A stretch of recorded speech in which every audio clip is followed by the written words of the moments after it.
আমার আমার দিকে তাকান। জিকিরে ছিলাম, ঠিক না ঠিক? কোথায়? এবং জিকিরটা কি? সুবহানাল্লাহ বল আল্লাহর জিকির, আলহামদুলিল্লাহ বল আল্লাহর জিকির, লা ইলাহা ইল্লাল্লাহ বল আল্লাহর জিকির, আল্লাহু আকবার বল আল্লাহর জিকির।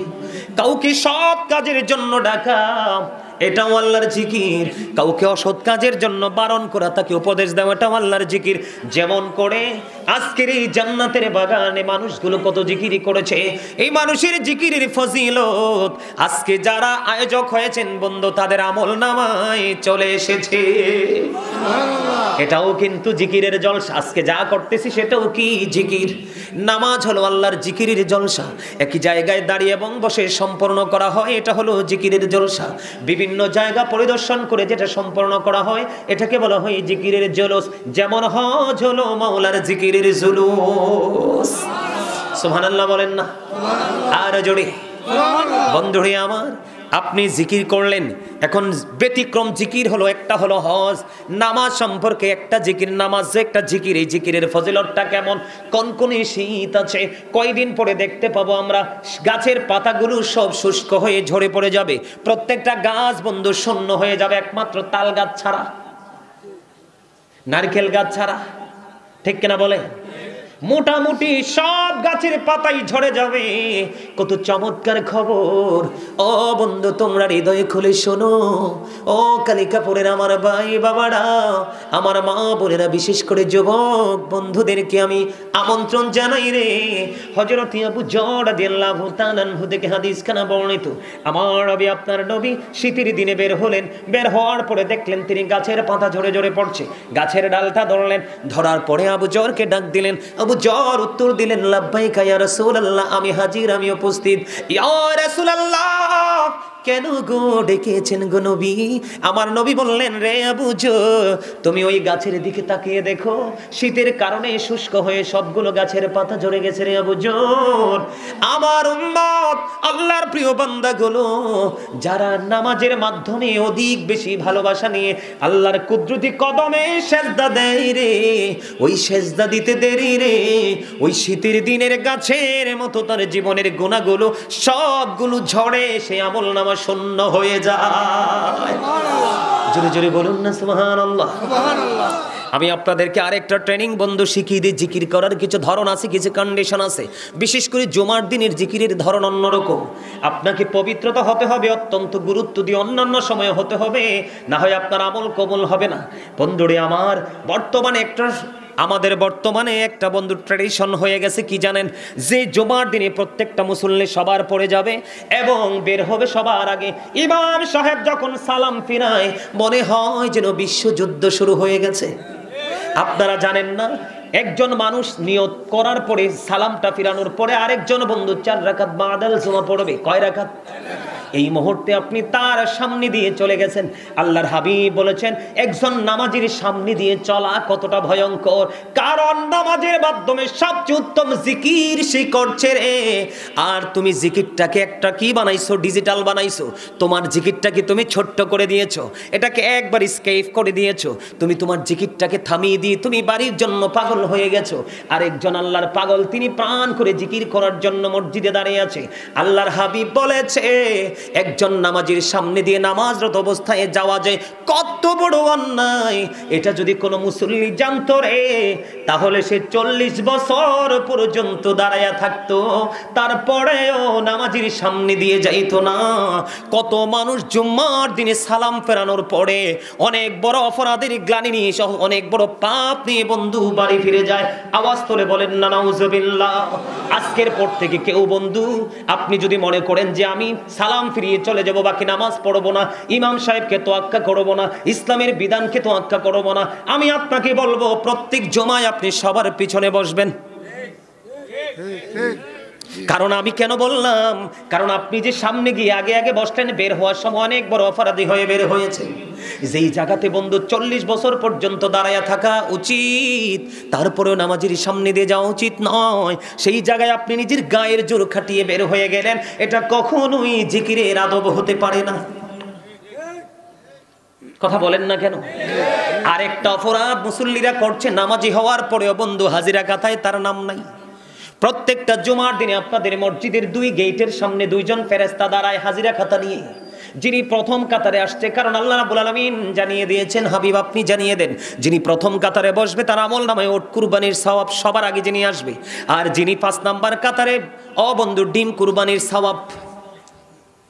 দেখছেননি ক্লাসিফাই কেমন করে করেছেন, কতটা নিম্ন লেভেলের মুসল্লি তিনি। আর যিনি সবার আগে গেলেন তিনি কত উচ্চমানের মুসল্লি। সবচেয়ে বড় ভয়ঙ্কর কথাটা হলো, এরপর থেকে যিনি আসবে তার কোনো কন্ডিশন নেই, তার কোনো পুরস্কার নেই। বলে হুজুর, আপনারা অনেক সময় ইমাম সাহেব যখন খুতবাটা দেয় তখন আপনারা মসজিদে প্রবেশ করেন, হায় রে কপাল পোড়া, তোমরা কেন বুঝো না? ইমাম সাহেব যখন খুতবা নিয়ে দাঁড়িয়ে যায়, খুতবা নিয়ে যখন বন্ধু দাঁড়িয়ে যায়, দাঁড়িয়ে যাওয়ার পরে বন্ধু ফেরেশতারা তাদের নোটবুকটাকে ক্লোজ করে ফেলে, বন্ধ করে ফেলে। বন্ধ করার পরে বন্ধু বলে, হুজুর রহস্য কি, কেন বন্ধ করে দেয়? কারণ খুতবা পড়া সুন্নাত, শোনা হলো ওয়াজিব। ফেরেশতারা ওই তাদের কাজ বন্ধ করে তারা ইমাম সাহেবের খুতবা শোনার জন্য তারা দাঁড়িয়ে যায়। তাহলে হতবাগা মুসল্লি মসজিদে আছে কিনা? কপাল পরা আছে কিনা? শূন্য আমল নিয়ে যায় সেটা আছে কিনা? তবে ব্যতিক্রম মজার, যারা জিকিরের বেশি পাগল, জিকির বিভিন্নভাবে করা যায়। বন্ধুরে আমার, জুমার দিনে যেই ব্যক্তি সবার আগে মসজিদে আসবে এবং সবার পরে বের হবে, আল্লাহর হাবিব বলেছেন মসজিদ থেকে বের হয়ে তার বাড়ি যাইতে যতগুলো কদম লাগবে, কতগুলো কি লাগবে? কদম বলি বা কাইক, আমরা কি বলি? কাইক তো বলি না, একবারে লোকাল গ্রামের ভাষা কায়েক বলি। আল্লাহর হাবিব জানিয়ে দিয়েছেন আপনার বাড়ি যাইতে যতগুলো কদম লাগবে, প্রত্যেকটা কদমের বিনিময় আলাদা আলাদা করে আপনার আমল নামায় 1 বছরের নফল ইবাদতের সওয়াব দেওয়া হবে। একটা কদমে 1 বছরের ইবাদতের সওয়াব, নফল ইবাদত। তাহলে 100টা কদম লাগলে 100 বছরের নফল ইবাদতের সওয়াব। হায়াত কিন্তু আমি 100 বছর পাননি। সুবহানাল্লাহ বলেন না কেন? আরে জোরে বলেন না সুবহানাল্লাহ। তাহলে এগুলো একটু মাথায় রেখে চলবেন। এবার আসেন যে ওয়াজটা মূলত করার জন্য এসেছিলাম বন্ধু, যেই ওয়াজটা মূলত করার জন্য এসেছি, আল্লাহ কি শুধু এখানেই সীমাবদ্ধ? আল্লাহ বলেছেন মাইয়ুতির রাসূলা ফাকাদ আতাল্লাহ। আল্লাহ বলেছেন হি হ অবিস দ্যাপসিল অবিস আল্লাহ। যেই ব্যক্তি রাসূলের নির্দেশ মান্য করলো সে যেন আল্লাহর নির্দেশ মানলো।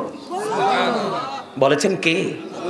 এখন আমাদের মধ্যে অনেক, বিশেষ করে বর্তমান সময়ের ম্যাক্সিমাম ইয়াং যারা, এদের মধ্যে অনেকেই পথভ্রষ্ট হয়ে যাচ্ছে বর্তমান ডিজিটাল শায়েকদের বক্তব্য শুনে, যারা নবীদেরকে নিচে নামাইতে একেবারে নিচে নামায়। ঠিক কিনা বলেন? আছে না ভাই? এই এদিকে তাকান, হযরত আলী রাদিয়াল্লাহু তাআলা আনহু থেকে হাদিস বর্ণিত, নবীর দুশমনের সাথে প্রেম তো থাক দূরের কথা, আল্লাহ রাসূল বলেছেন ক্বালা মান সাব্বা নাবিয়্যা ফাকতুলহু ওয়া মান সাব্বা সাহাবী ফাদরিবহু। আমার রাসূল বলেছেন নবীর শানে যারা আঘাত করবে, নবীকে যারা গালি দিবে, তুমি যদি সত্যিকারের উম্মত হও, হযরত ওমরের মতো তাকে সঙ্গে সঙ্গে হত্যা করে ফেলো।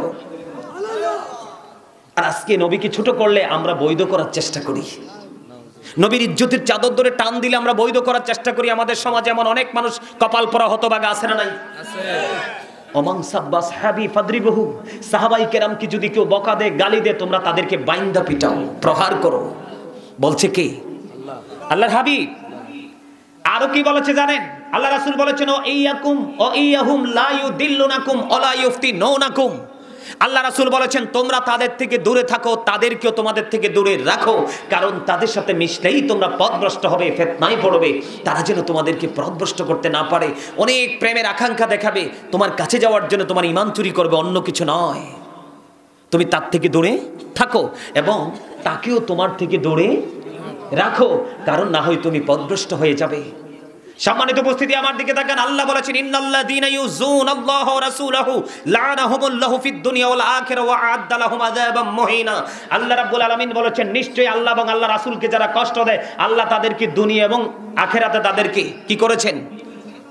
অভিশপ্ত করেছেন, লানত দিয়েছেন। ওয়া আ'আদ্দা লাহুম আযাবাম মুহিনা, তাদের জন্য ভয়ঙ্কর শাস্তি বরাদ্দ করে রেখেছেন।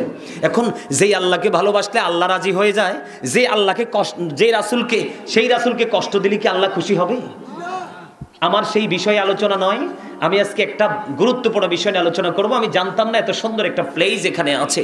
আমি গাড়ি নিয়ে ঢোকার পরে আমার ড্রাইভার এবং সঙ্গীদেরকে বলেছি একদম বিউটিফুল প্লেস, আমার কাছে একদমই মনোমুগ্ধকর পরিবেশ মনে হয়েছে। আপনাদের রুচির প্রশংসা করতে হয়, আমিন কর, আর জোরে কোন আমিন। এবং আপনাদের উপস্থিতিটা আমি আসার পরে এত চমৎকার হয়েছে, আমি মুগ্ধ। আর কিছুক্ষণের মধ্যেই আলোচনাটা শেষ করে দিব, হয়তোবা জীবনের শেষ মাহফিল ওটা হতে। নবীকে কষ্ট দিবেন কেউ, নবীকে দাঁড়ায় সালাম দিবেন কেউ, বিরোধিতা করলে তাকে বয়কট করবেন। কারণ আমার দিকে তাকান, অনেকে দলিল খুঁজে পায় না। সূরা ফাতির 9 নম্বর আয়াত আল্লাহ বলেছেন অতুআযিরুহু ওয়া তুওয়াক্কিরুহু, আল্লাহ বলেছেন help him and respect him, তোমরা আমার হাবিবকে সাহায্য করো এবং সম্মান করো। সুবহানাল্লাহ বলেন না? আর নবীর শানে, নবীর আগমনে মিলাদ পড়লে কো দলিল বলে নাই? আল্লাহ বলে কুল বিফাদলিল্লাহি ওয়া বিরহমাতিহি ফাবিযালিকা ফালিয়াফরাহু হুয়া খায়রুম মিম্মা ইয়াজমাউন। আল্লাহ আল্লাহর হাবিবকে বলে, হাবিব আপনি জানিয়ে দেন আমি যে তোমাদের কাছে কি পাঠিয়েছি। আল্লাহর ফজল আমাদের কাছে পাঠিয়েছেন, রহমত পাঠিয়েছেন। আল্লাহ বলেছেন ফালিয়াফরাহু, তোমরা আনন্দ উৎসব করো। আল্লাহ আনন্দ করলে লাভ হবে কি? আল্লাহ বলেছেন হুয়া খায়রুম মিম্মা ইয়াজমাউন, এটা তোমার পুঁজি করা সব সম্পদ চাইতে দামি। তো নবী কি রহমত না? ওমা আরসালনাকা ইল্লা রাহমাতাল লিল আলামিন। অস্বীকার করতে পারবেন? অস্বীকার করলেই কাফের। আছে না? আমাদের নবীকে নূর বললে অনেকেই বলে নবী নাকি মাটি। তারা আসলে কোরআন সম্পর্কে সঠিক জ্ঞান নাই। মানুষ কয়েক রকম ভাবে তৈরি হয়েছে, এর মধ্যে ব্যতিক্রম তো আল্লাহর হাবিব। কারণ মাটির তৈরি একমাত্র আদম ও সফিউল্লাহ, একমাত্র আদম আলাইহিস সালাম মাটির তৈরি। হাওয়াও কিন্তু মাটির না, আদমের পাঁজরের হাড় থেকে তৈরি। আর আপনি আমি তো মোটেও মাটির না, বাবা মার শুক্রাণু ডিম্বাণু থেকে তৈরি। এই বিষয় নিয়ে আলোচনা করলে লম্বা আলোচনা করব। নবীকে নিয়ে যেহেতু বিতর্ক আছে সেই জন্য আপনাদেরকে বলছি, নবী কখনোই আমাদের মতো সাধারণ নয়। নবী আজ থেকে 1500 বছর আগে বলেছেন ক্বালা আইয়ুকুম মিথলি, তোমরা কে আছো আমার মতো। আজও পর্যন্ত কেউ হাত তোলে নেই, তার মানে নবীর মতো কেউ নেই। একটা জায়গা চিন্তা করলে তো অবাক লাগে। এই যে এশান নামাজ পড়ে উম্মে হানির ঘরে নবীজি ঘুমন্ত, জিবরাইল এসে ডাকলেন জমজমের কিনারায় নিয়ে ওপেন হার্ট সার্জারি, যেটাকে বর্তমান ডিজিটাল দেশে বলা হয়, যেটাকে আমরা সাধারণভাবে আগে বলতাম অপারেশন। অপারেশন হলো আপনার কোনো ইনজেকশন নেই, কোনো ধরনের কোনো নেই, প্রস্তুতি নেই। তিনি ওপেন হার্ট সার্জারি হলো, সবকিছু অ্যাডজাস্ট হলো। আবার তিনি এক আসমান দুই আসমান করে করে একটা আসমান থেকে আরেকটা আসমানের দূরত্ব 500 বছরের রাস্তা, 7 আসমান পাড়ি দিলেন, সিদরাতুল মুনতাহায় গেলেন। কথোপকথনের মাধ্যমে বোরাককে আপনি বিদায় করে রাফরাফের মাধ্যমে মহাশূন্য পাড়ি দিলেন, একইবারে আল্লাহর আরশ পর্যন্ত চলে গেলেন। অনেক কিছু করার পরে আবার তিনি সেই রজনীতেই চলে আসলেন। তাহলে এখান থেকে কি আমাদের মতো বোঝা যায়? আর জোরে বলেন, কখনোই আমাদের মতো বোঝা কি বলে আরেকটু সামনে আগে। ভাইজান আপনাদেরকে আরেকটু রিকোয়েস্ট করব, এই জায়গাটাতে একটু খালি আছে, আপনারা এদিকে চলে আসেন। বিশেষ করে এই যে এই কর্নারে যে যুবক ভাইয়েরা আছো, তোমরা এদিকে চলে আসো। তোমরা যারা এদিকে আসছো এখানে চলে আসো। আসো তোমরা এই কর্নার থেকে এখানে চলে আসো, আমার কাছাকাছি চলে আসো। আসো। এই যে মানুষ ধীরে ধীরে আসতেছে, ওনারা কিন্তু বসতে পারবে না। সুন্নাহ কি? কথা বলবেন না প্লিজ, ডোন্ট ডিস্টার্ব মি। আমি বলি সুন্নাত কাকে বলে? সুন্নাত ওইটাকে বলে আমি বসার পরে আমার ভাই বসতে পারছে না, তাকে বসতে দিব। আমি সুন্নাত ওটাকে বলে আমার ঘরে খাবার আছে, আমি নির্দ্বিধায় খাবার খাচ্ছি, পাশের ঘরে খাবার নাই, এখান থেকে কিছু বাড়িয়ে দিব। আল্লাহ রাসূল বলেছেন যখন তোমার পাশে যদি দেখো কোনো গরিব মানুষ আছে, তরকারি রান্না করার সময় ঝোলটা একটু বাড়িয়ে দিও, কারণ তুমি যেন তার ঘরেও একটু দিতে।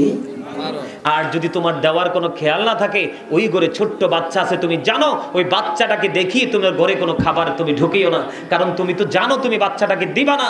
বাচ্চাটা সারাক্ষণ কানবে, কান্না পিতামাতা সহ্য করতে পারবে না, কারণ বাচ্চাটা কিনে দেওয়ার মতো বাবা মার সেই সামর্থ্য। ইসলাম তো কি আমরা বুঝি তো না। আসো না এদিকে। আরে এই জায়গাটা তো আরামের জায়গা, ওরা তো বুঝতেছে না। এই জায়গাটা একদম একটা 100% একটা আরামের জায়গা। এই কর্নারটা, এখানে এসে বসো না।